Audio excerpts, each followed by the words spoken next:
अस्सलामुअलैकुम। सबसे पहले तो हम आपके खैरियत इसलिए दरियाफ्त करना चाहते हैं बिकॉज ये क्या हो रहा है पाकिस्तान में मौसम को जनरली, मतलब हम लिटरली मार्च के आखिर में तकरीबन खड़े हुए हैं, लाहौर में जैकटें चल रही हैं अभी तक।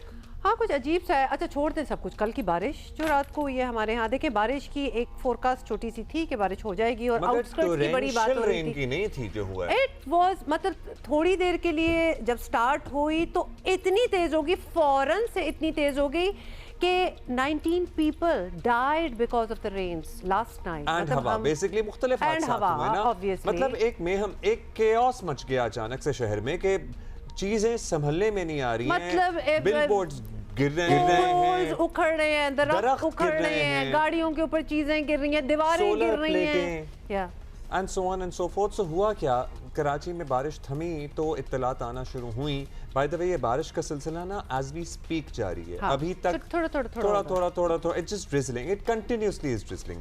19 अफराद जहां बहक हुए हैं, दर्जनों जख्मी हुए हैं और ज़्यादातर अम्बाद दीवारें गिरने, आसमानी बिजली लगने और दरख्तों के गिरने से भी हुई हैं।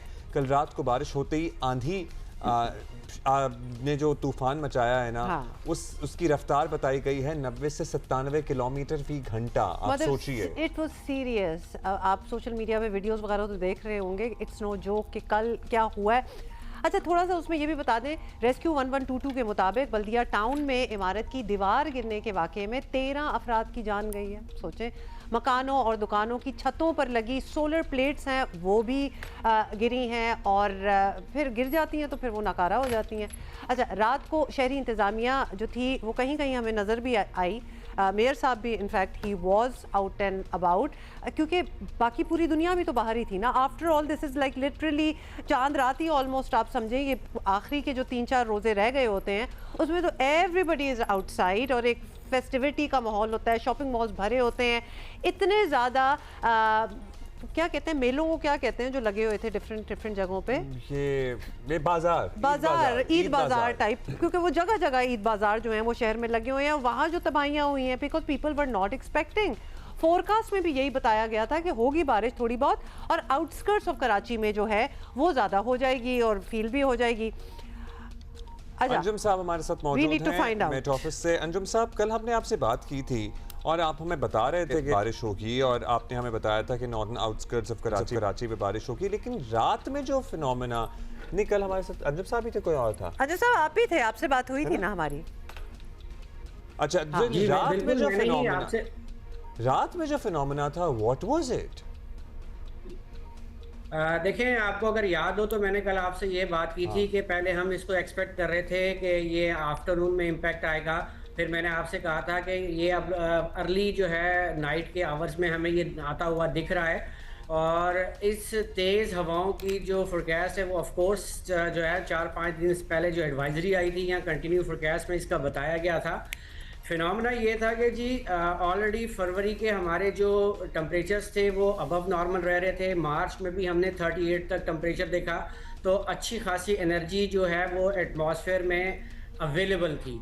तो जब वेस्टर्न डिस्टर्बेंस या मगरबी हवाओं के सिलसिले ने हमें मुतासिर करना शुरू किया, तो जब दो हवाओं का मिलाप हुआ तो इस किस्म की आंधी बनती है। और याद रखिएगा कि ट्रांजिशन पीरियड जो होता है, जब हम सर्दी से गर्मी की तरफ जाते हैं या गर्मी से सर्दी की तरफ जाते हैं, तो उस दौरान इस किस्म के इवेंट्स होते हैं। तो अब उस किस्म के इवेंट्स होते हैं तो यानी हम और एक्सपेक्ट कर रहे हैं। अब फोरकास्ट में कुछ और भी है, क्योंकि आज भी पूरा दिन अगर देखें तो थोड़ी बारिश, हमारा एक ओवरकास्ट टाइप सीन चला हुआ है यहाँ कराची में। वैसे इस तरह मार्च के आखिर और बाहर के इख्तिताम पे बारिश, अगर मैंने तो नोट किया इतनी तबाही ना होती, इतनी डेथ्स हो गई, अगर वो सब कुछ ना होता तो one could also enjoy it because it's quite unexpected.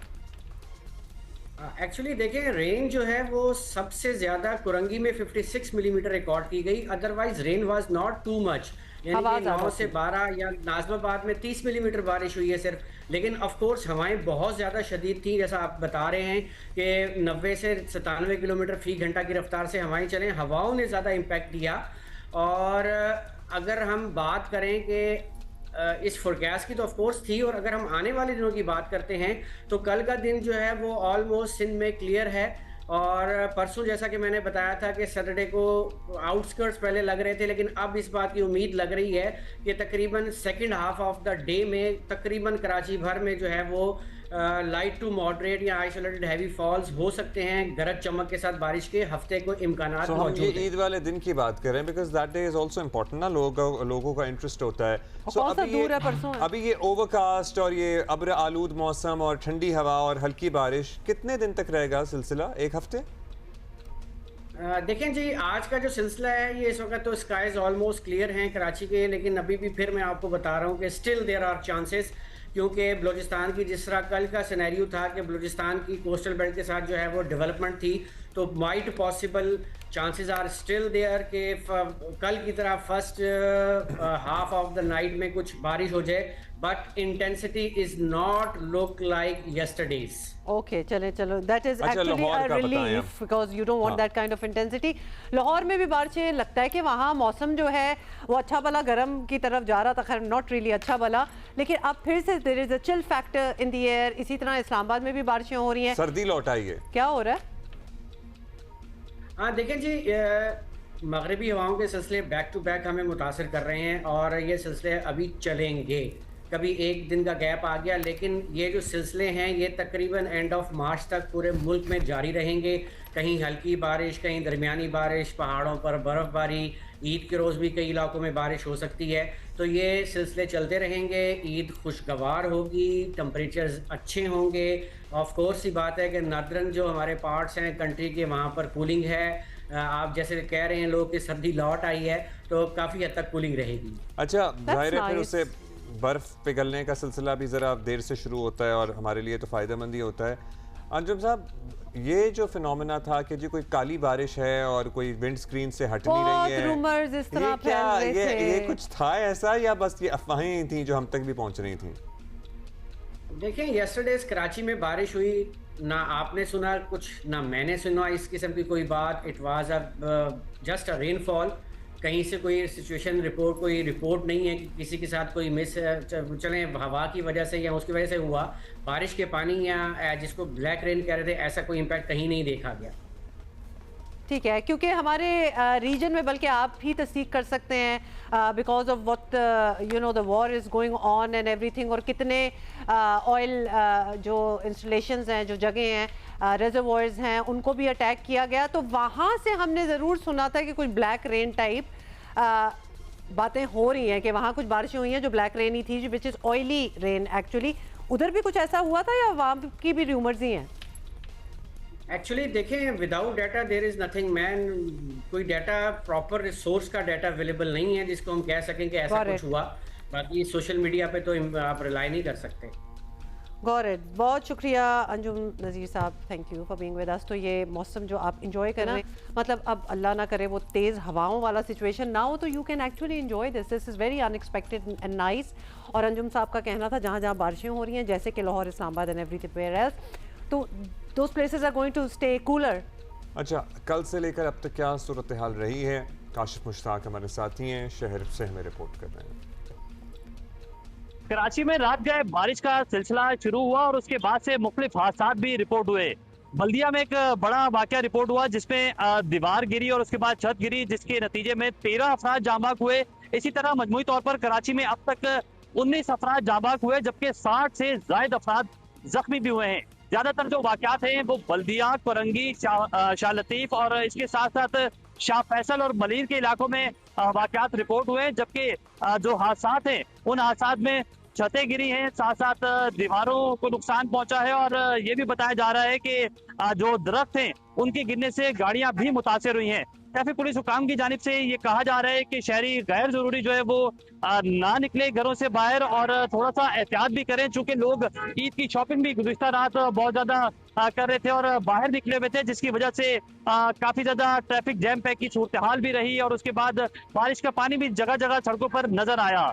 Traffic police हुकाम की जानिब से ये भी बताया जा रहा है कि अब भी कराची के मुख्तलिफ सड़कों पर, जिसमें शाहरा फैसल, राशिद नियाज रोड, रिग रोड और इसके साथ साथ तीन हट्टी, लियाकताबाद, और लानी के करीब भी मुख्तलिफ ऐसे मकामात हैं जहां जो है वो मुख्तलिफ मकामात पर पानी जमा है और ट्रैफिक की रवानी मुतासिर हो रही है, और ट्रैफिक पुलिस के जो नफरी है वो डिप्लॉयड कर दी गई है और ट्रैफिक को जो है वो मुख्तलिफ सड़कों पर डाइवर्ट किया जा रहा है। जबकि इंतजामिया की जानिब से भी दावा किया जा रहा है कि जहां भी पानी मौजूद है वहां सक्शन पंप लगाए गए हैं ताकि फौरी तौर पर निकासी आपको यकीनी बनाया जाए। गॉरेट, बहुत शुक्रिया। मैं अभी विजुअल देख रहा था, मतलब बच्चों जगह जगह आपको पता है बच्चों के लिए एक्टिविटीज भी हो रही होती हैं, फुटपाथों पे ट्रैम्पोलिन्स भी लगी हुई है बच्चों की, कैसे उड़ के वो आपने देखी है, उड़ के जा रही हैं, मतलब डबल रोड पे वो पहुंच गई और उड़ते कितनी उड़ते। खतरनाक हो सकती हैं ये चीजें चलती ट्रैफिक कल के आई वाज दौरान गोइंग अगर इस होम तरह हो रात जाए को तो। आफ्टर दिस ये सब कुछ स्टार्ट हुआ and I had to rush back home, और एक पोल पूरा गिरा हुआ था, गाड़ी स्मैश थी बिल्कुल। सो ऐसी ऐसी चीज़ें नज़र आ रही थी, और अगर इफ़ यू वर इनडोर्स और तो आपको अंदाज़ा नहीं हो सकता कि बाहर हवा का लेवल क्या था। तो यस, मतलब थोड़ा सा अगर दरवाजा या खिड़की कोई आपकी खुली रही तो आवाज से आप बच्चे रो रहे थे। हाँ, वो बड़ी ऐसे एक सिनिस्टर किस्म की आवाज़ आ रही थी। सादिया जावेद साहिबा हमारे साथ मौजूद हैं। सादिया साहिबा, ज़ाहिर है तर्जुमान हुकूमत सिंध की बहुत ज़्यादा हादसात हुए, 19 लोगों की जान गई है। अभी शहर में क्या सूरत हाल है, क्या बता सकती हैं? मेयर हमें रात में भी नज़र आते रहे हैं, ट्रैफिक तो चलती रही है लेकिन दरख्त गिरने, बिलबोर्ड्स गिरने, सोलर प्लेटें गिरने, और लियारी एक्सप्रेसवे पे पर्टिकुलरली वो जो शीट्स लगी हुई हैं वो लोहे की, वो भी बहुत ज़्यादा गिरी। थैंक यू वेरी मच जी। बिल्कुल, क्योंकि जो हवा की रफ्तार थी वो बहुत ज़्यादा थी, जिसकी वजह से इंफ्रास्ट्रक्चर को नुकसान हुआ है, और स्पेशली जो बड़े पुराने दरख्त जिमखाना के बाहर क्लब रोड पर बहुत सारे वो गिरे, जिसकी वजह से क्लब रोड बंद भी हुआ। लेकिन अब इस वक्त अगर मैं बात करूं तो तमाम शाहराहें जो हैं जहां दरख्त गिरे थे या बिजली के खंभे गिरे थे उनको क्लियर कराने में रात ही को गवर्नमेंट क्योंकि मुतहरिक थी, मेयर साहब जो थे वो डिप्टी मेयर साहब, और जो बल्दिया में वो हादसा हुआ तो होम मिनिस्टर साहब वहाँ खुद जाए वकुआ पे पहुंचे।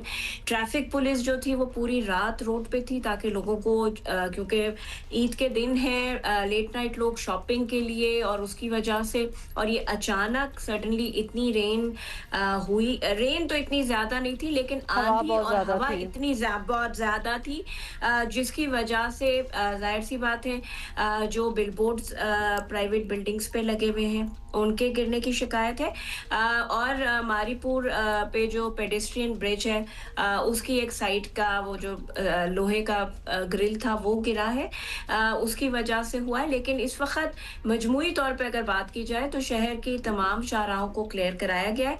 पीडीएमए की इस वक्त भी 11 मशीनें जो हैं अंडरपासेस जो मुख्तलिफ हैं वहाँ पर मौजूद हैं, केएमसी का सारा अमला मौजूद है, पुलिस, ट्रैफिक पुलिस की ड्यूटियाँ जो हैं वो ख़त्म, उनको कहा गया है कि छुट्टी ख़त्म कर दी गई है, आपने ड्यूटी पे रहना है।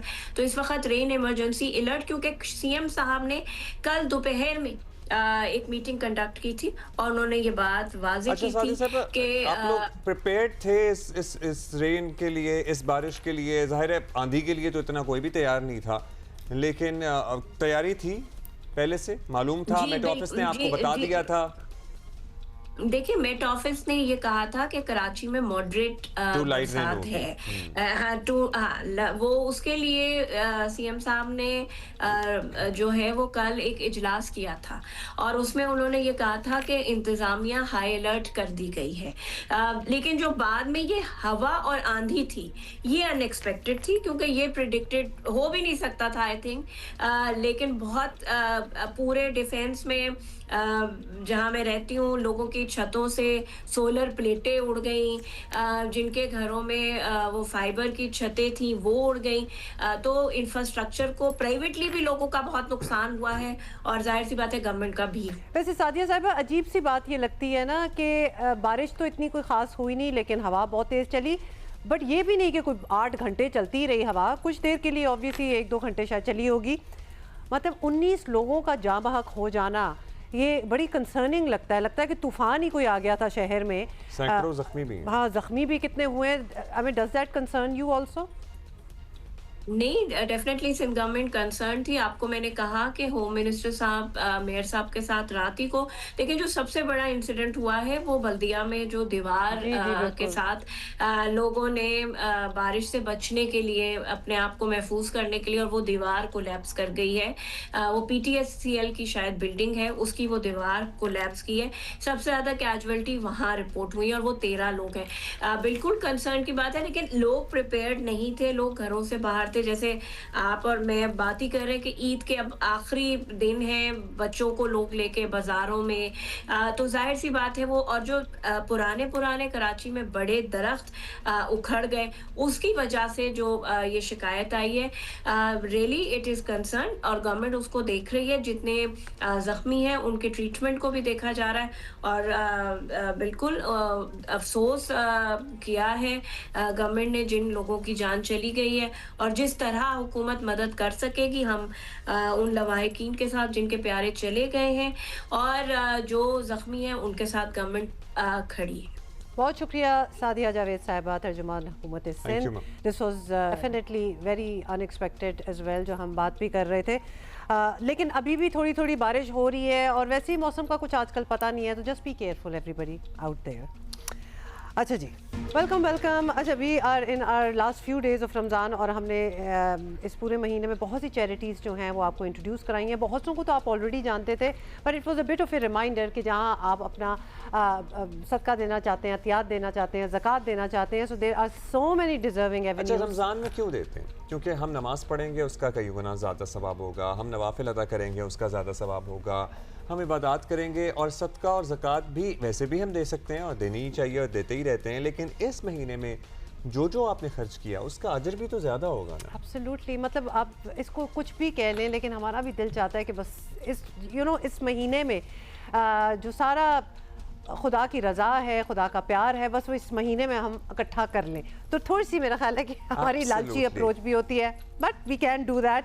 अच्छा जी, आज हम बात करेंगे KDSP यानी कराची डाउन सिंड्रोम प्रोग्राम की, और ये इदारा ना सिर्फ स्पेक्ट्रम पर मौजूद बच्चों के लिए एक इंस्टीट्यूट चला रहा है, बल्कि दीगर इदारों के लिए ट्रेनिंग प्रोग्राम्स भी हैं इसके थ्रू, आगे ही मुहिमात भी हैं, और माली सपोर्ट के लिए निज़ाम जो है ना वो भी बनाने की तरफ काम कर रहे हैं। और बाय द वे ये भी आपको बता दें कि 21 मार्च को ना 2 days from now world down syndrome day भी मनाया जा रहा है। यस, तो हमने कहा भी कर लेते हैं। हमारे साथ मेहमान मौजूद हैं, उनैज़ा शुएब KDSP नहीं हैं। दोबारा से रिमाइंड करा दें कि KDSP एक होलिस्टिक अप्रोच के तहत काम करता है। उनैज़ा हमें बेहतर बता सकती हैं, और ज़ाहिर है आपकी चैरिटी की, आपकी डोनेशंस की बहुत ज़रूरत है।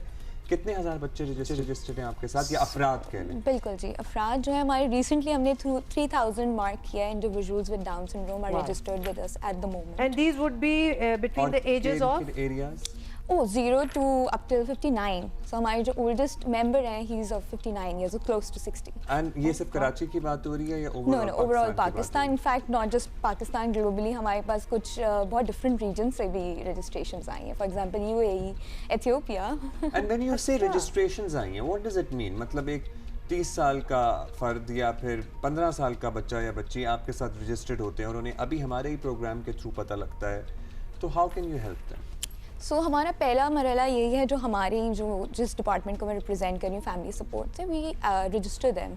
रजिस्टर से मुराद ये होता है कि अब वो कस्टोडियन हो गए हैं हमारे, and then being a custodian we try to offer them different services. अब उसमें बच्चों की एलिजिबिलिटी एज क्राइटेरिया होता है, उसके हिसाब से हम उनको सर्विसेज ऑफर करते हैं।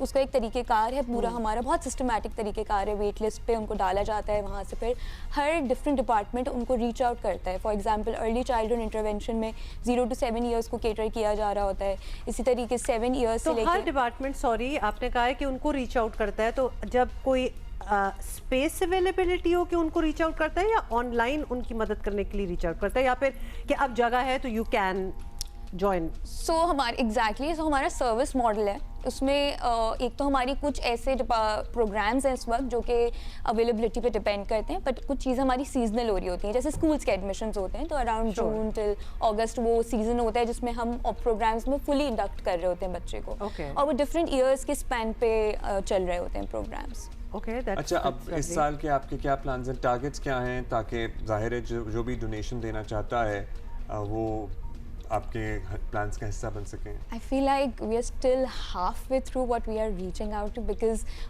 हमारा जो विजन है वो है इंक्लूसिविटी, और इंक्लूसिविटी पे अभी बहुत बात होनी बाकी है. सो हमने अभी आउटरीच एक ऐसी नया स्कोप है जो हमने अभी रिसेंटली टैप किया है, जिसमें हम डिफरेंट उन जगहों पे जा रहे हैं, उन अंडर प्रिविलेज्ड एरियाज में जा रहे हैं जहाँ पे शायद हम पूरा चैप्टर नहीं इस्टेब्लिश कर सकते, बट एक mobile hub sort of create कर सकते हैं.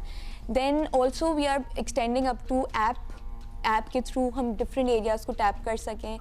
Over then that obviously expansion पे हमारा बहुत तेज़ी से काम चल रहा है. अभी इंशाल्लाह हम बहुत जल्द हैदराबाद में खुलने वाले हैं. उसके बाद हमारा लाहौर में भी इरादा है कि हम बहुत जल्दी अपना चैप्टर खोलेंगे. Awesome, भाई इतनी ज़्यादा चीज़ें और इरादे इतने अच्छे नेक पक्के हैं, तो इनको तो बनती है कि ज़कात और अतियात जो आप दे सकें ज़रूर दें, because this is also one of those places that is very deserving. आप अपनी वेबसाइट बता दीजिए so that those who want to reach out. So it's kdsp.org.pk. आप जा सकते हैं डायरेक्टली फ्रंट पेज पे, आपको डोनेट का भी बॉक्स मिल जाएगा. उस पर क्लिक करके डिफरेंट ऑप्शंस हैं डोनेशंस के, जहाँ पे आप अपनी अतियात और ज़कात जो भी डोनेट करना चाहते हैं. उनेज़ा, थैंक यू सो मच, बड़ी अच्छी तरह आपने एक्सप्लेन किया और बहुत ज़बरदस्त काम कर रहे हैं. बहुत शुक्रिया, बेस्ट ऑफ लक. अच्छा जी, आप बताएं, आपको कल ही खबर आ गई थी ईद उल फितर के एहतराम में पाकिस्तान ने अफगानिस्तान में दहशतगर्दों और इनके सहूलतकारों के खिलाफ ऑपरेशन ग़ज़ब-उल हक़ आर्जी तौर पर रोक दिया है. पाकिस्तान ने फैसला बरातर इस्लामी मुल्क सऊदी अरेबिया, कतर, तुर्किया की दरख्वास्त पर किया है. ये आर्जी सीज़फायर 19 मार्च की दरमियानी शब 23 और 24 मार्च 2026 की दरमियानी शब तक मौसर रहेगा. तो बड़ी अच्छी तरह एग्जैक्टली बता भी दिया कि कब से कब तक है. तालिबान रजीम की तारीख बताती है कि ये लोग आलमी मुआहदों और वादों की पासदारी नहीं करते, और यही वजह है कि पाकिस्तान ने सीज़ फायर तो किया है, लेकिन साथ ही वाजे किया है कि किसी भी सरहद पार हमले, ड्रोन हमले या दहशतगर्दी की सूरत में ऑपरेशन ग़ज़ब-उल हक़ जो है वो फ़ौरन दोबारा शुरू हो जाएगा. बेसिकली बात यह कि पुरअमन तरीके से बैठें, आराम से रहें, अच्छे हमसायों की तरह, कोई लड़ाई नहीं होगी. अफगान तालिबान हुकूमत के तर्जुमान ज़बीउल्लाह मुजाहिद ने भी पाकिस्तान के खिलाफ कार्रवाइयों में आरजी वक्फे का ऐलान किया है. अच्छा, कल प्रेस कॉन्फ्रेंस में डीजी ISPR का क्या कहना था? Let's listen to that first. हम तो उनसे मल्टीपल टाइम बातचीत कर चुके हैं, दोस्त भी कर चुके हैं, बराह रास्त भी की है, मल्टीलैटरल भी की है. We have a very just demand जो हमारे तमाम दोस्त ममालिक इसको एक्नॉलेज करते हैं जी, that this can not happen, that you say that we will talk but we will at the same time come and send terrorists in your country. These two things cannot go together. ऐसे हो नहीं सकता. तो हम अपने दोस्त वाले कहते हैं आप गारंटी दे दें कि यार इनकी कोई दुनिया में गारंटी दे सकता है कि दहशतगर्दी नहीं कराएंगे.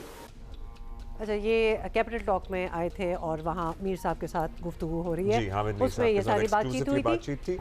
फील्ड मार्शल सैयद आसिम मुनीर ने रावलपिंडी में शिया उलमा कराम से भी मुलाकात की. इस मौके पर आर्मी चीफ ने दो टोक कहा कि दहशतगर्दों के ठिकानों को हर जगह निशाना बनाएंगे. पाकिस्तान के खिलाफ अफगान सरजमीन का इस्तेमाल किसी सूरत बर्दाश्त नहीं किया जाएगा. सऊदी अरेबिया ने भी उम्मीद जाहिर की है कि पाक अफगान आरजी जंगबंदी मुस्तकिल और पायदार जंगबंदी का रास्ता हमवार करेगी. So, इसी पे जरा बात कर लेते हैं. सैयद मोहम्मद अली साहब माहिर सिक्योरिटी उमूर के हमारे साथ. जी मोहम्मद अली साहब, पाकिस्तान ने दोस्त ममालिक के कहने पर उनकी रिक्वेस्ट पर मुकद्दस दिनों के एहतराम में ग़ज़ब-उल हक़ को रोका है, और तवक्को है कि इन 3-4 दिनों में अफ़गान तालिबान जो हैं उनकी क़यादत अपने अमल पर साबित करेगी कि वो भी अमन चाहते हैं. आई मीन ईद तो उनके यहाँ भी हो रही है, तो उनको भी रुक ही जाना चाहिए. ऐसी ही उम्मीद रखनी चाहिए. जी, यकीनी तौर पे मैं समझता हूँ उम्मीद तो रखनी चाहिए, और मैं तवक्को करता हूँ कि जो पाकिस्तान ने ज़रूरी और जवाबी कार्रवाई पिछले दिनों में की है, उसके नतीजे में जो अफ़गान हुकूमत है वो कुछ होश के नाखून भी लेगी, और वो दोस्त और दुश्मन के चुनाव में ज़्यादा एहतियात और ज़िम्मेदारी का मुजाहरा करेगी, और जो दहशतगर्दी की पुष्पनाही और सरपरस्ती है उसको उस पर नज़र षानी करेगी. और हम तवक्को करते हैं कि जो दहशतगर्दी अफ़गानिस्तान से पाकिस्तान के ख़िलाफ़ हो रही है उसमें कमी आएगी, ताकि ये ख़ित्ता जो है वो तरक्की इस्तेहकाम की मंजिलें तय कर सके, और अफ़गान अवाम और पाकिस्तान अवाम मिलकर जो है जो अमन और तरक्की के सम्राट हैं उनसे इस्तिफ़ादा कर सकें. अच्छा अली साहब, नज़र आलमी हालात के बावजूद हमारे दोस्त ममालिक पाक अफगान मामलात हल करने को अब भी एक तरजीह समझते हैं, वरना तो अपने दुनिया उनके अपने भी और वैसे अदरवाइज खत्ते के कितने बड़े बड़े मसाइल चल रहे हैं। लेकिन मसला वहीं आता है ना कि अफगान तालिबान रजीम की गारंटी कौन दे सकता है? कोई नहीं। कोई है ऐसा? देखिए अभी तो जो अफगान सफ़ीर की जानिब से बयान सामने आया है जिसमें उन्होंने कहा है कि पाकिस्तान के ख़िलाफ़ सरज़मीन जो है वो इस्तेमाल नहीं की जाएगी, ये खुश आइंद है। लेकिन जिस तरह अंग्रेज़ी में कहा जाता है कि Afghan Taliban need to walk the talk, और अब हमें प्रैक्टिकली देखना है कि आने वाले दिनों में क्या वाकई अफगान सरजमीन से जो दहशतगर्दी की कार्रवाइयाँ पाकिस्तान के ख़िलाफ़ होती रही हैं वो ख़त्म होती हैं या नहीं, क्योंकि अगर उसमें कमी आती है तो यकीनी तौर पे पाकिस्तान जो है वो इसको अप्रिशिएट और एक्नॉलेज करेगा। शुक्रिया सैयद मोहम्मद अली, माहिर सिक्योरिटी अमूर हमसे बात कर रहे थे रिगार्डिंग गज़ब लिल हक पे जो पॉज दिया हुआ है। अभी हम भी पॉज दे रहे हैं, हम थोड़ी छोटी सी ब्रेक ले रहे हैं। Will be right back. Welcome back. आपको बताएं कि इजराइल की जानिब से ईरान की पारस गैस फील्ड पर हमले और उसके जवाब में ईरान की कतर के रास अल फ़ान गैस रिफाइनरी को निशाना बनाने के बाद पूरे हम क्या कहेंगे बड़े आज़म एशिया में अमली तौर पर हमारा गैस की सप्लाई जो है ना वो बंद हो गई है। रास अल फ़ान इज द बैकबोन ऑफ कतरी इकोनॉमी। मतलब उसका बंद होना ये बहुत बड़ी बात है। हाँ, इसका बंद होना है कतर की इकोनॉमी को स्टैंड स्टिल पे आ जाना। बिल्कुल। आपको ये भी साथ साथ बताते चलें कि जिस तरह आप बता रहे हैं ये दोनों दुनिया के सबसे बड़ी गैस रिफाइनरीज हैं और ईरानी गैस फील्ड पर हमले से 25,000 मिलियन क्यूबिक फुट ज़ायद पैदावार मुअत्तल हुई है। और ऐसे में पाकिस्तान जो पहले ही गैस की ज़रूरियात को इंपोर्ट के ज़रिए पूरा करता है, गैस के बड़े बहरान का सामना करना पड़ सकता है। सो इसका क्या असर फौरी तौर पर आना शुरू हो गया है? सैफुर रहमान साहब हमारे साथ मौजूद हैं। सैफ साहब, रास अल फ़ान पर मतलब हमला ये एक्सट्रीम था, मतलब उस उधर साउथ पारस पे हमला as extreme as it was. हमें ये नहीं समझ आती कि क्यों नहीं एक्सपेक्ट किया जा रहा था जब इतनी जंग शुरू हो ही गई है, तो यही तो वो टारगेट्स है। प्रोडक्शन तो बंद हो गई है लिटरली। एलएनजी का सबसे बड़ा ये जरिया है दुनिया तक एलएनजी पहुंचने का। 20% comes from here. It's the biggest oil gas field. So क्या है इस वक्त सूरत हाल of the energy sector in the world? और देखें पाकिस्तान भी जो एनर्जी सेक्टर जो दुनिया में जो सूरत हाल है, तो पाकिस्तान भी पूरी दुनिया के साथ जुड़ा हुआ है। तो पाकिस्तान के लिए तो एलएनजी पहले ही आप समझिए कि मुअत्तल हो चुकी है। हम तो मार्च के लिए भी जो हमारे 8 कार्गोज़ आने थे उसमें से सिर्फ 2 कार्गोज़ हम ले पाए हैं। तो चूँकि पाकिस्तान के जो सारी की सारी जो एलएनजी है वो कतर से आती है, तो इस जंग में कतर भी काफ़ी ज़्यादा मुतासर हुआ है। तो पाकिस्तान के जो दोनों लॉन्ग टर्म एग्रीमेंट्स हैं वो कतर के साथ हैं। तो जब पाकिस्तान के साथ अभी तो नहीं आ रही, तो आगे जाके फ्यूचर में जो सूरत हाल हमें लगती है, तो लगता है कि पाकिस्तान को मज़ीद जो इसकी जो फराहमी है उसमें मज़ीद भी ताख़ीर हो सकती है। चूँकि अभी पाकिस्तान के पास जो इस वक्त जो आज की तारीख़ तक जो एलएनजी की जो हम कतर से इंपोर्ट करते हैं जो सूरत हाल है, 27 मार्च तक पाकिस्तान के पास एलएनजी अवेलेबल होगी जी। तो उसमें भी आज हम पावर सेक्टर को सिर्फ 100 MMCFD दे रहे हैं। तो इससे ये लगता है कि पाकिस्तान में जो गैस का जो बहरान है, यहाँ तक एलएनजी की सप्लाई है, तो पावर सेक्टर को काफ़ी ज़्यादा हमें करटेल करना पड़ेगा। तो क्योंकि आगे मतलब इसकी वजह से सिर्फ पाकिस्तान ही तो नहीं मुतासर हुआ होगा, और भी मुल्कों के वहीं से जा रही है गैस। तो बाकी मुल्क किस तरह टैकल कर रहे हैं, या फिर उनके पास रिजर्व्स होंगे और हमारे पास नहीं है? कुछ ऐसा दुनिया में अमेरिका को ये मसला नहीं है, रशिया को ये मसला नहीं है, हमारी साइड के ज्यादा मसले हैं। तो हमारी साइड पे भी तो और भी आबादी जाहिर है इसी साइड पे दुनिया में ज्यादा। बताएं सैफ साहब। देखिए पाकिस्तान में जो सबसे बड़ा मसला रहा है पिछले तकरीबन 5, 6, 7 सालों से एक ही बात होती रही है कि पाकिस्तान में जो गैस को रिज़र्व करने के लिए जो रिजर्वायर्स हैं वो पाकिस्तान में नहीं हैं। दुनिया में जो दीगर ममालिक हैं उनमें काफ़ी मुल्कों में ये गैस को ज़ख़ीरा करने के लिए जो फैसिलिटीज़ हैं वो मौजूद हैं, लेकिन पाकिस्तान में गैस सवाए जो कार्गो जो एलएनजी के हमारे पास आएंगे समंदर में लग जाएंगे, आके रीगैसीफाई होंगे और वो पाकिस्तान सुई सदरन सिस्टम के ज़रिए आगे सुई नादरन में लाएगी। तो पाकिस्तान में सबसे बड़ी कमज़ोरी ये रही है जो आज सूरत हाल जो पाकिस्तान को जो फेस करनी पड़ी है। दीगर मुल्कों में भी हो सकता है चंद मुल्क ऐसे हों जिनके पास गैस को ज़ख़ीरा करने की सहूलत हो, लेकिन सबसे बड़ा मसला जो पाकिस्तान को आज दरपेश है कि पाकिस्तान में वर्ल्ड बैंक के तावन से भी बातें होती रहीं, लेकिन अमली तौर पर कई सालों से कुछ नहीं हुआ। तो इस सूरत हाल का जो हम अपने अगर मुल्क की बात करें तो पाकिस्तान में गर्मियों में तकरीबन 500 MMCFD तक गैस की ज़रूरत होती है। तो इससे ये लग रहा है कि पाकिस्तान को अगर ये LNG ना मिली, अगर मशरिक़ वस्ता की जो सूरत हाल है अगर खुदा न खास्ता ये प्रोलॉन्ग हुई, तो पाकिस्तान को इस LNG की जगह पर बिजली पैदा करने के लिए जो RFO जलाना पड़ेगा। तो RFO से आपको पता है कि बिजली का एक यूनिट आज की तारीख़ में तकरीबन वो 40-45 रुपए का बनेगा, तो सार्फिन के लिए बहुत बड़ी मुश्किल पैदा हो जाएगी। तो LNG के अलावा जो बाकी पाकिस्तान में इस वक्त गैस है वो तो ज़ाहिर हम अपने ज़राए से पैदा करते हैं, वो तकरीबन 3 BCF अभी आज की तारीख़ तक अवेलेबल है, लेकिन LNG 27 तारीख को ये ख़त्म हो जाएगी, जो पाकिस्तान के लिए एक चैलेंज हो सकता है। तो पाकिस्तान को कट करनी पड़ेगी पावर सेक्टर से, इसी तरह फर्टिलाइज़र सेक्टर को कट करना पड़ सकता है और दीगर इंडस्ट्री को भी। अच्छा, इंटरनेशनल मार्केट में इन खबरों के बाद, इन हमलों के बाद तेल की कीमतें और बढ़ गई हैं। ऑयल, कल IMF का रिव्यू भी है हमारा, क्या इस वक्त पेट्रोलियम प्राइसेस का रिव्यू है। सो ब्रेंट की क्या इस वक्त कीमत चल रही है और हमारे यहाँ क्या एक्सपेक्ट करें हम? ईद पे ईदी मिलेगी हमें? देखिए, जो अभी इस प्रोग्राम में आने से पहले जो मैंने रेट देखा है वो $115 पर बैरल था। ये मैं ब्रेंट की बात कर रहा हूँ। और पाकिस्तान में अक्सर जब हम पेट्रोल और डीज़ल की बात करते हैं तो ब्रेंट का जिक्र करते हैं, लेकिन इस ब्रेंट में हम जो हमारा खाम तेल है हम अरब लाइट से कंपेयर करते हैं। जब भी पाकिस्तान इंपोर्ट करता है तो अरब लाइट के रेट्स लेता है, उसको हम इंटरनेशनल मार्केट से कंपेयर करते हैं। तो ब्रेंट के अलावा जो अरब लाइट है उसकी कीमत भी इस वक्त $127 है। तो अगर हम ओवरऑल बात करें तो कि अगले हमारे जो 7 दिन होंगे, तो मेरी जो आज ज़राए से बात हुई है तकरीबन ट्रेंड वही है जो पिछली मरतबा था, यानी तकरीबन 50 रुपये तक पेट्रोल की कीमत बढ़ने का इम्कान था। और इसी तरह जो डीज़ल था वो 75 रुपये था, अगरचे गवर्नमेंट ने नहीं बढ़ाई उसको। प्राइस डिफरेंशियल क्लेम्स की मद में गवर्नमेंट ने 23 अरब रुपए की, अब यूँ समझ लें कि सब्सिडी पिक की है। तो अभी ट्रेंड तो जो नज़र आ रहा है तो उस मद में अगर देखें तो बहुत ज़्यादा कीमतें बढ़ी हुई हैं।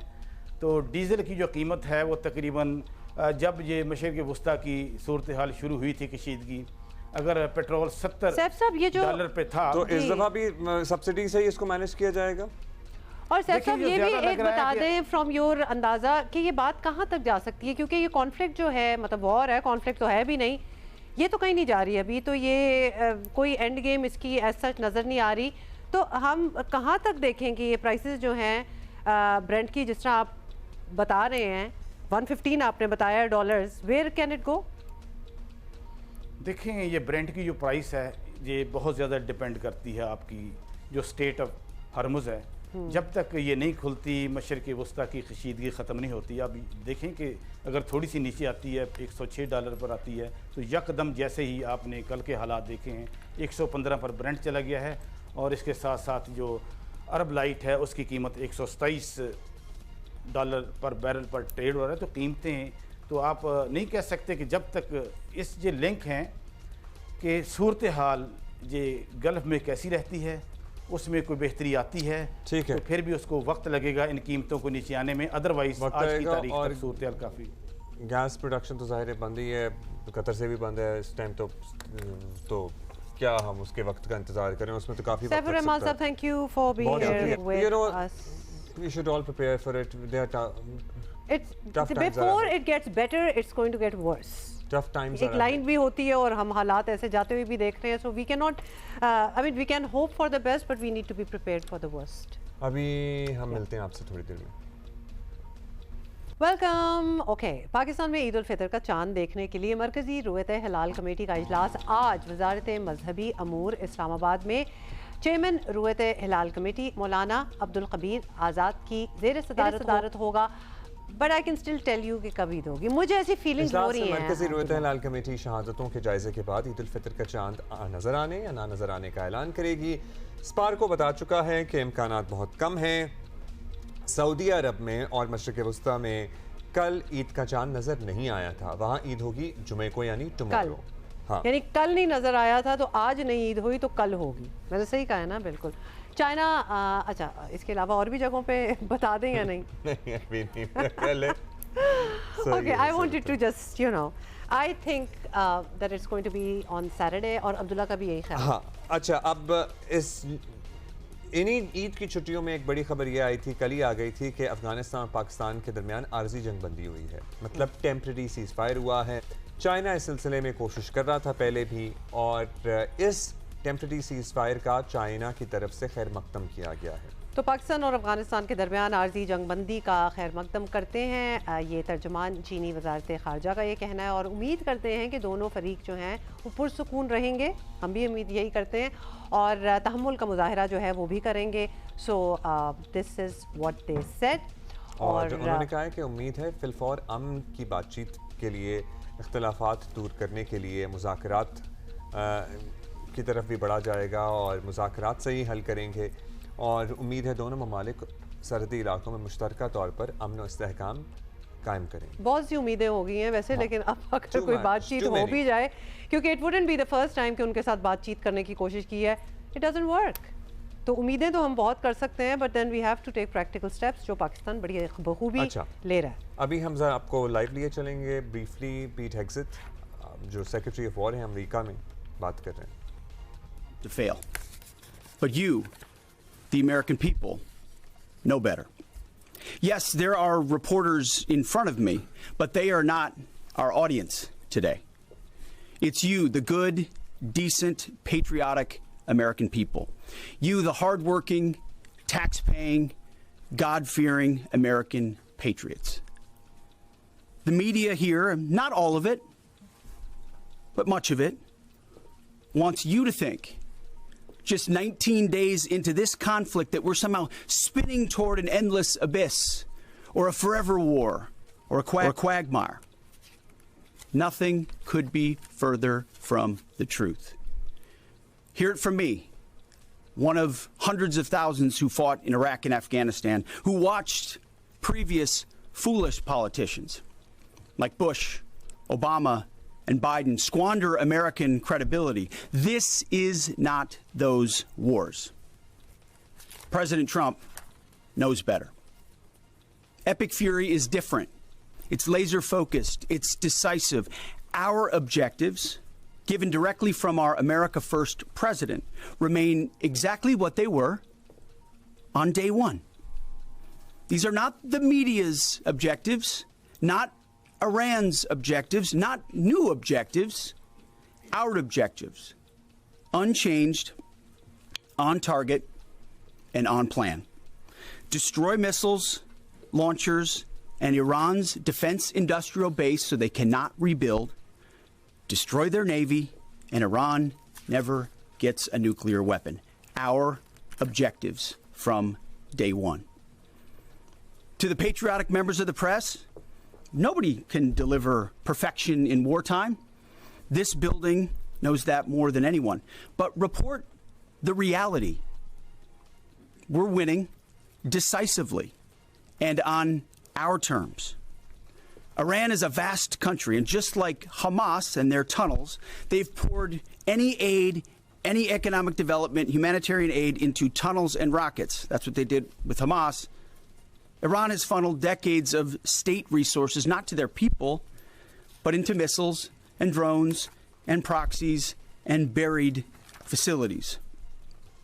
But we are hunting them down methodically, ruthlessly, and overwhelmingly, like no other military in the world can do. And the results speak for themselves.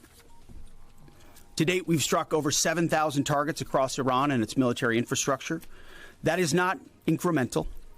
That is overwhelming force applied with precision. And again, today will be the largest strike package yet, just like yesterday was. As I've said from day one, our capabilities continue to build. Iran's continue to degrade.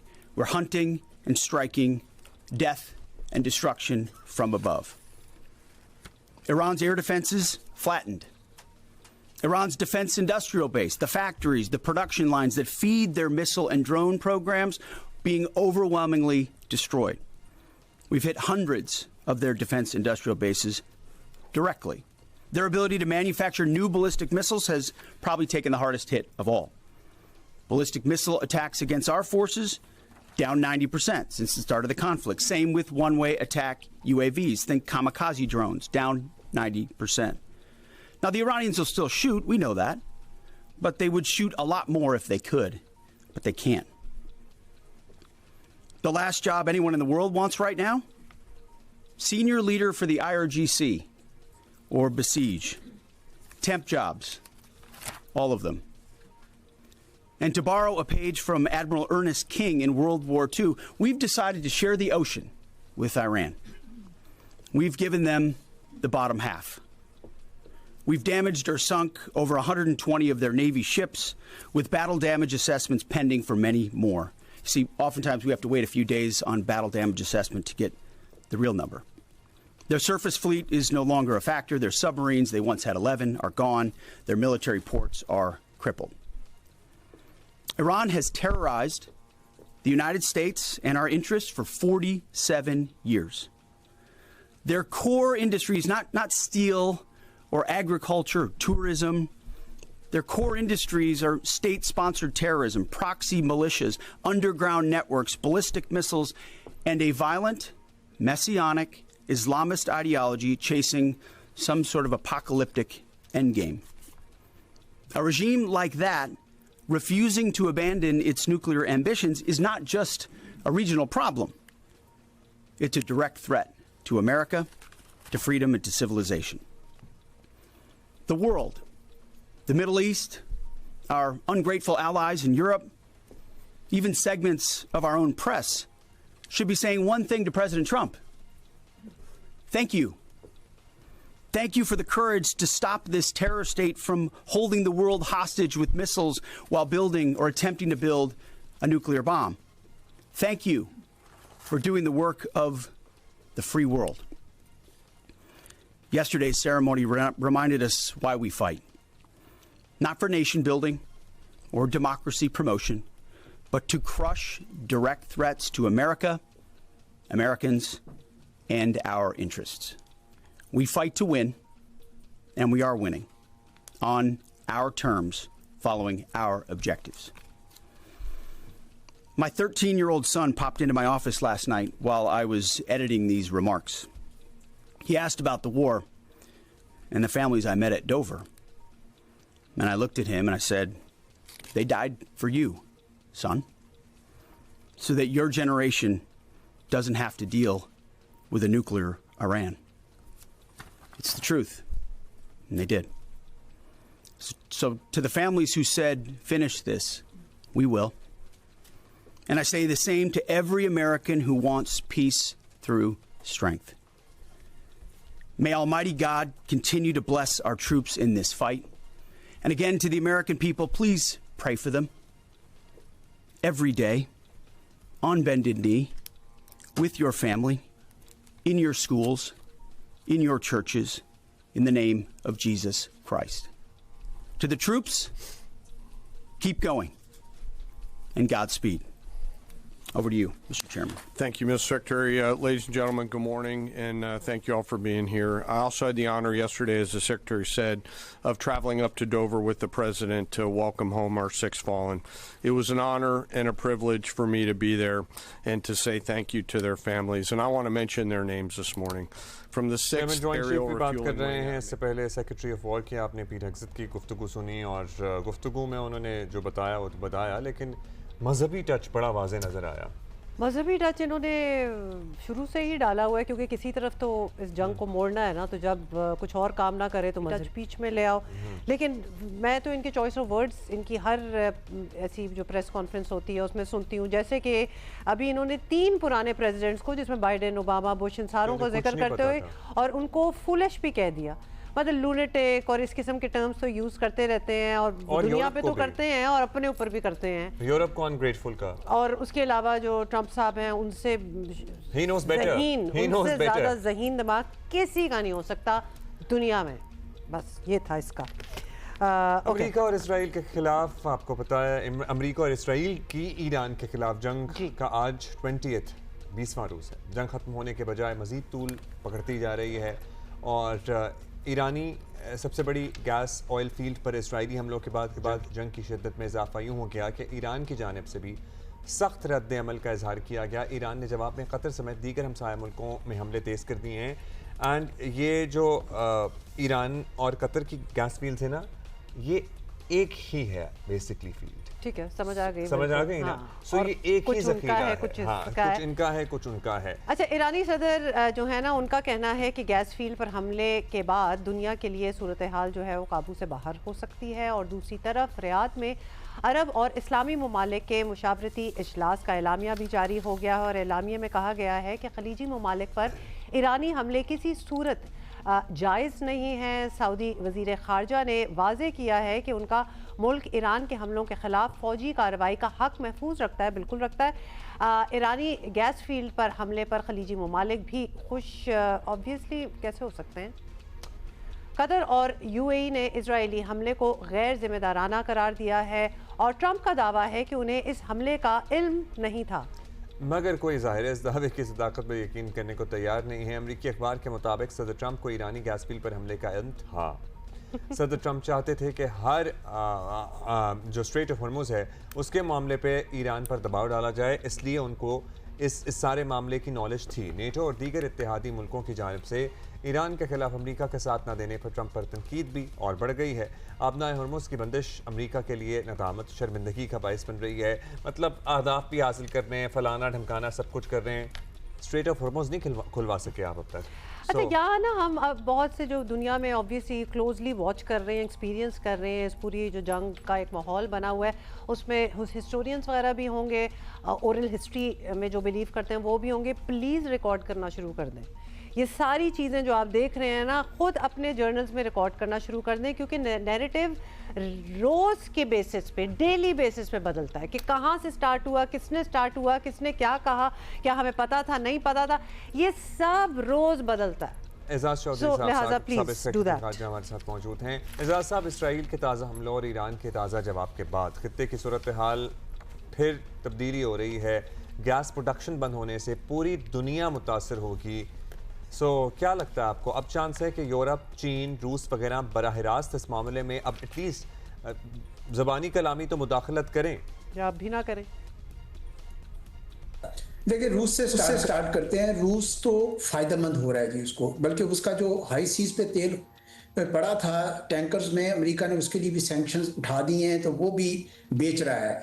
तो उसको कोई मेरे ख्याल में मुश्किल उस तरह से दिक्कत नहीं है। ठीक है, ईरान एक एलाय है, वो नहीं चाहेगा उसके खिलाफ, तो उसकी हमदर्दियाँ उनके साथ हैं, लेकिन कुछ अमलन मैं नहीं समझता कि सवाइस के कोई इंटेलिजेंस कम्युनिकेशन में मदद कर रहा है, वो और ज़्यादा कुछ नहीं कर रहा। तेल की कम अज़ कम अदम फराहमी से उसको मसला नहीं है।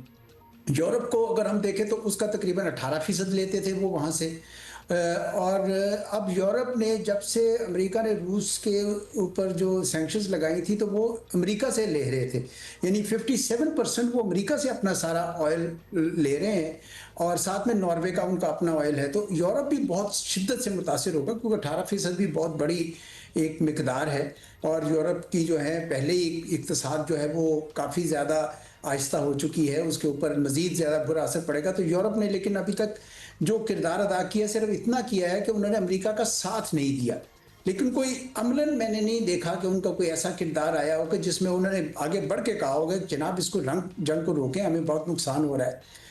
और तीसरा फरीक जो है वो जो चीन है वो सबसे ज़्यादा मुतासर हो रहा है। देखिए 50% जो है उसका तेल जो है वो इन गल्फ से आता था, ईरान का तो 90% वो उठाते थे। तो इसलिए चीन के लिए बहुत ज़्यादा इस वक्त मेरे ख्याल है मुश्किल पैदा हो गई है और चीन को कुछ करना होगा। ठीक है, उनके बहुत बड़े रिजर्व्स हैं, उनके पास कई महीनों के रिजर्व्स हैं, लेकिन फिर भी मेरा ख्याल में उनको कोई किरदार अदा करना चाहिए।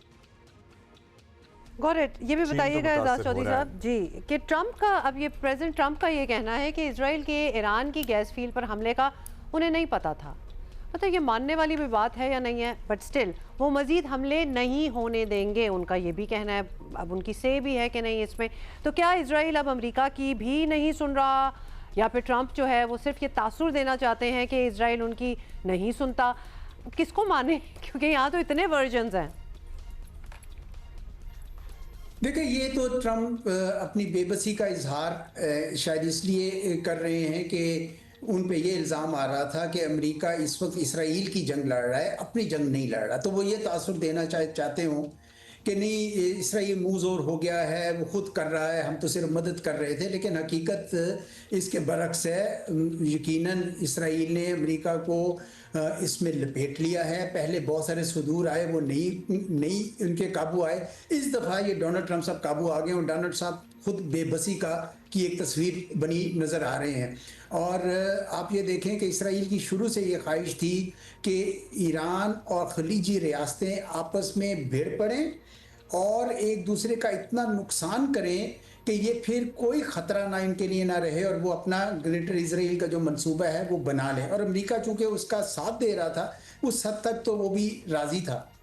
और दूसरा ये है कि अमेरिका इसलिए भी चुपचपीते ये चलने दे रहा है क्योंकि उसको ये पता है कि चीन का बहुत नुकसान हो रहा है और चीन के पास जो सारा ऑयल जाता था वो गल्फ़ से ही ज़्यादातर जाता था। 50% वो गल्फ़ से लेते थे। तो इस वजह से अमेरिका भी एक लिहाज से उसका साथ दे रहा था। अच्छा, ये भी बताएं कि ईरान पर हमले के बाद सामने आने वाली मामूलात में ये वाज़े हो चुका है कि अमेरिका के पास कोई इंफॉर्मेशन नहीं थी एक्चुअली, कभी भी नहीं थी। तो अब अमरीकी इंटेलिजेंस के सरबराह जब पाकिस्तान के मिसाइल से मुतालिक अपनी मुबैना मालूमात जो हैं और अंदाजे शेयर करते हैं, बल्कि करती हैं, तो क्या इसे संजीदा लेना चाहिए? नहीं, देखिए, वो तो साफ नज़र आ रहा है कि जो डायरेक्टर नेशनल इंटेलिजेंस हैं तुलसी गाबर्ट साहिबा, उन्होंने जो भी ब्रीफिंग दी है उसमें उन्होंने रूस का नाम लिया, चीन का लिया, नॉर्थ कोरिया का, ईरान का, पाकिस्तान का, तो उन्होंने नाम नहीं लिया, लेकिन भारत का नाम नहीं लिया उन्होंने। तो वो मैं कोई इंटरनेट पे देख रहा था कि क्यों नहीं लिया उन्होंने, तो जी वो उसमें तो यही लिखा था कि भारत का जो है उससे ख़तरा कोई नहीं है, वो स्ट्रेटेजिक पार्टनर है। और हालांकि भारत के पास जो इस वक्त मिसाइल बना रहे हैं, मिसाल के तौर पे जो अग्नि 5 जो उन्होंने बनाया है, जो ICBM है, इंटर कॉन्टिनेंटल बैलिस्टिक मिसाइल है, वो 5 से 8 हज़ार किलोमीटर तक जा सकता है। वो अमेरिका के भी किसी भी गोशे में पहुंच सकता है।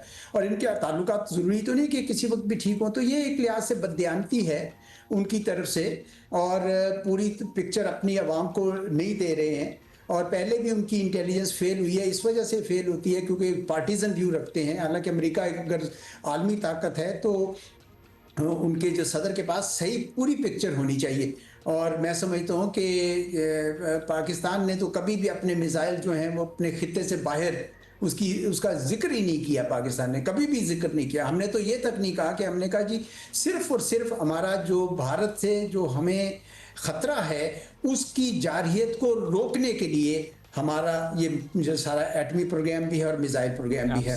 बिल्कुल, बहुत शुक्रिया आपका एजाज चौधरी साहब। बहुत शुक्रिया एजाज चौधरी साहब। अच्छा, अभी हम पेशावर जाएंगे। ईद भी तो है भाई, ये तो मामलात हैं और बड़े गंभीर और वेरी बिजी टाइम्स। हाँ, बड़े गंभीर मामलात है, लेकिन साथ साथ दुनिया भी चल रही है और पेशावर में भी कश्मीर की चूड़ियां बिक रही हैं। नहीं, बस कर दो, नहीं ये हो सकता, क्योंकि ये क्या है भाई। अरूबा इब्राहिम बताएंगी ना। I don't want to know. I think ये सिर्फ पुरानी चीज को नया नाम दे के, नया पैकेज करके, महंगा करके बेच रहे हैं। और कुछ नहीं है लड़कियों। आप ही ने कहा था वैसे कि जरा बताएं डिफरेंस, तो अरूबा बताएंगी हमें। जी, जैसे जैसे ईद उल फितर करीब आ रही है, पेशावर के बाज़ारों में ख़रीदारों का रश बढ़ता जा रहा है और हर कोई इसी कोशिश में है कि वक्त पर ईद के मलबूसात ख़रीद सके। जो ख़वातीन घरों में मसरूफ़ है उनका ज़्यादातर रुझान रेडीमेड कपड़ों की तरफ है। जूतों, ज्वेलरी और कॉस्मेटिक्स के स्टॉल्स पर भी गैर मामूली गहमा गहमी देखने को मिल रही है। इन तमाम तैयारियों के दरमियान कश्मीरी चूड़ियों का ट्रेंड भी काफ़ी नुमाया है और सोशल मीडिया पर भी कश्मीरी चूड़ियों का रुझान तेज़ी से मकबूल हो रहा है। इसीलिए यहाँ की ख़वातीन ज़्यादातर कोशिश कर रही हैं कि अपनी ईद के जोड़ों के साथ मैचिंग कश्मीरी चूड़ी खरीद सके। इसके अलावा शहरियों का कहना है कि महंगाई अपनी जगह, लेकिन ईद की तैयारियां भी जरूरी है। शुक्रिया। क्या कहा था? Thank you Aruba. ये वही चूड़ियां हैं? नहीं सब वही है। नहीं, रंग कोई खट्टे मीठे टाइप, नियॉन टाइप हो गए हैं, that's about it. It's the same चूड़ी। You don't know, we have been We would know or you would know। भाई बाकी पूरी दुनिया क्यों कह रही है डिफरेंट है? बिल्कुल डिफरेंट नहीं है, बिल्कुल डिफरेंट। ब्रेक के बाद मिलें। वेलकम बैक जी। इमरान खान की आंख की खराबी से मुताल्लिक तहरीक इंसाफ की तशवीश मुकम्मल ना सही लेकिन बड़ी हद तक दूर होती नजर आ रही है। सीनियर डॉक्टर्स पर मुश्तमिल 5 रुकनी मेडिकल बोर्ड ने इमरान खान की मुतासरा आंख का चेकअप कर लिया है और ज़राए ये बता रहे हैं कि डॉक्टर्स ने आंख के साथ बानी PTI की मजमूई सेहत पर इत्मीनान का इजहार किया है। अच्छा, साथ ही आपको बता दें कि medical board Islamabad high court के हुक्म पर चीफ कमिश्नर इस्लामाबाद ने तश्कील दिया था और हुकूमत ने भी इस मामले में कुछ नरमी का मुजाहरा किया है, जिसका एक सबूत ये था कि मुआयने के दौरान इमरान खान की अहलिया बुशरा बीबी भी मौके पर मौजूद थी। वफाकी वज़ीर इत्तलात अता तारड़ ने कल ट्वीट किया है कि ईद पर इमरान खान की उनके बेटों से फ़ोन पर बात भी करवा दी जाएगी और तिब्बी मुआयने के इस सारे अमल पर PTI की क़यादत बज़ाहिर मुतमईन दिखाई देती है, लेकिन इमरान खान बहनों का इसरार है कि इमरान खान को ज़ाती मौलजीन जो उनके डॉक्टर्स हैं उनसे भी चेकअप कराया जाए। शबीर आ रहे हैं हमारे साथ, मौजूद हैं हमारे साथ ही। अब शबीर बताइएगा, इमरान खान की सेहत से मुताल्लिक फैमिली और पार्टी को बड़ी क्या जो मुआयना करने वाले डॉक्टर्स हैं उनको भी तशवीश थी और उसके बाद वो मुतमईन हो गए, क्या हुआ? हाउ डिड द चेकअप गो? देखें, इमरान खान साहब की मुतासरा आँख के हवाले से अभी तक जितनी भी रिपोर्ट्स सामने आई हैं, वो चाहे पिम्स अस्पताल की जानिब से जारी की गई हूँ या जेल इंतज़ामिया की जानिब से जारी की गई हूँ, उसमें तो डॉक्टर्स की जानिब से इत्मीनान का इजहार किया गया है और ये बताया गया है कि इमरान खान साहब की मुतासरा आँख में काफ़ी हद तक इम्प्रूवमेंट हुई है और नज़र में भी काफ़ी हद तक बेहतरी आई है। लेकिन फैमिली और पार्टी की जानिब से मुसलसल इस बात पर तशवीश का इजहार किया जा रहा है कि जितनी भी ट्रीटमेंट्स हुई है या जो इलाज हो रहा है, इस पर जितनी भी रिपोर्ट्स सरकार की जानिब से जारी की जा रही हैं, इसकी ना ही वो तस्दीक करेंगे ना ही तरदीद करेंगे, क्योंकि फैमिली का मुतालबा है कि इमरान खान साहब को शिफा इंटरनेशनल अस्पताल मुंतकिल किया जाए और फैमिली और ज़ाती मालजीन को रसाई दी जाए। लेकिन गुज़श्ता माह इमरान खान साहब को जब अडियाला जेल से पिम्स अस्पताल दूसरी मरतबा ट्रीटमेंट के लिए ले जाया गया और उसके बाद जो रिपोर्ट जारी की गई, एक डिटेल्ड रिपोर्ट जारी की पिम्स अस्पताल की जानिब से, उसमें ये बताया गया कि इमरान खान साहब को कौन सी ट्रीटमेंट दी जा रही है, कौन सा इंजेक्शन उनको लगाया जा रहा है या कौन सी अद्वियात उनको दी जा रही, कौन सी मेडिकेशन उनको तजवीज़ की जाए। एक तफसीली रिपोर्ट पिम्स अस्पताल की जानिब से जारी की गई है। अच्छा, ये भी बताएं कि इस चेकअप के बाद भी यही सामने आ रहा है कि पार्टी और फैमिली जो है वो बानी PTI की सेहत के मामले पर कुछ अलग अलग सा रद्द-ए-अमल जो है वो दे रहे हैं। क्या पार्टी और फैमिली एक पेज पर नहीं है? पहले भी बहुत बार ये लगा, लेकिन इस बार बताएं।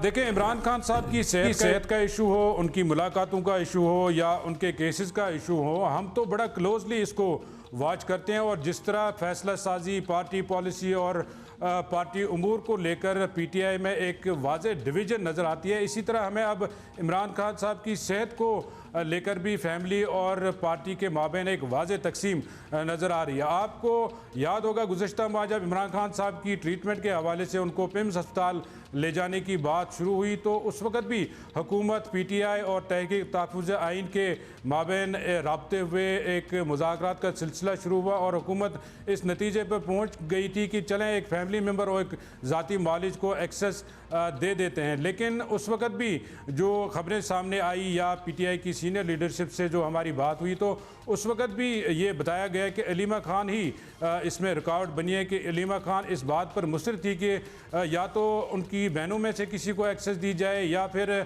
उनकी मर्ज़ी के मुताबिक जो है जो वो डॉक्टर तजवीज़ करेंगी उसको एक्सेस दी जाए। लिहाजा इमरान खान साहब की फैमिली का ये मुतालबा तो दुरुस्त है कि ज़ाती मौलिज या फैमिली मेम्बर को एक्सेस दी जाए, लेकिन जब PTI ने इस हवाले से एफ़र्ट्स की है, लीडरशिप ने जब इस हवाले से कोशिश की और वह एंगेज हुए और सोहेल आफरीदी साहब भी मोहसिन नकवी के साथ राब्ते में थे, एक कॉन्फ्रेंस कॉल का भी आपको पता होगा जिसमें सोहेल आफरीदी, बैरिस्टर गौहर खान साहब, मोहसिन नकवी शामिल थे। तो ये सारी चीज़ें तो अपनी जगह दुरुस्त है कि फैमिली जो मुतालबा कर रही है, लेकिन इस पर जो पार्टी की जानिब से जो एफ़र्ट्स की गई, कोशिश की गई, उसमें भी फैमिली की जानिब से जो है रुकावटें सामने आई हैं और PTI की सीनियर लीडरशिप ने इस बात का गिला किया है कि जो भी हो रहा है इस पर जो है उन्होंने अफसोस का भी इजहार किया, बल्कि पार्लिमानी पार्टी में भी ये डिस्कशन हुई है, उसमें भी अलीमा खान के रवैये पर अफसोस का इजहार किया गया है।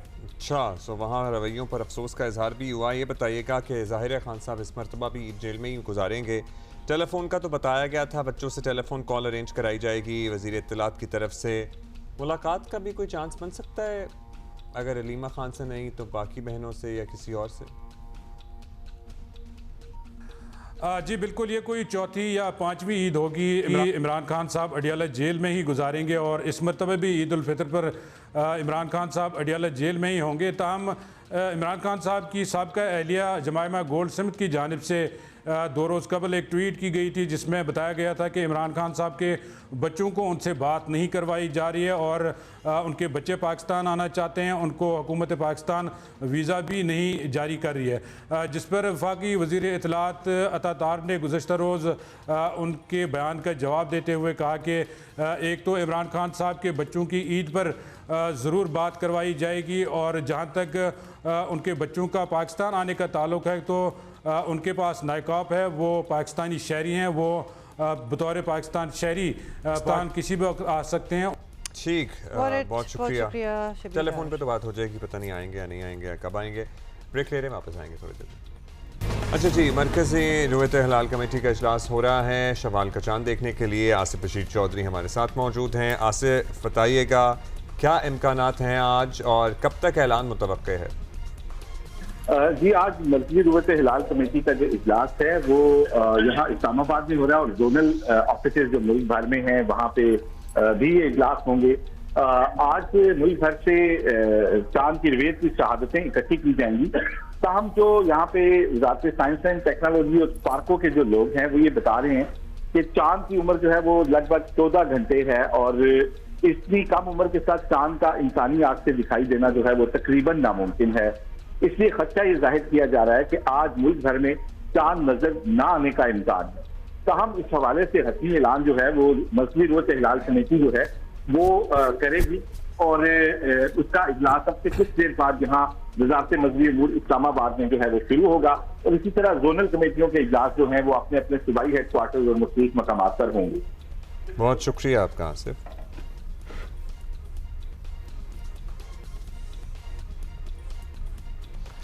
ओके, तो ये होती है, this is the excitement of छोटी ईद कि नहीं पता होता कि तो थोड़ी देर में पता लग जाएगा। थोड़ी देर में पता चल जाएगा, लेकिन मैं आपको पता लग जाएगा। अगर तो ईद होगी तो कल सुबह मिल लेंगे, अगर नहीं होगी तो फिर शाम में ही मिलेंगे। सी यू इंशाल्लाह।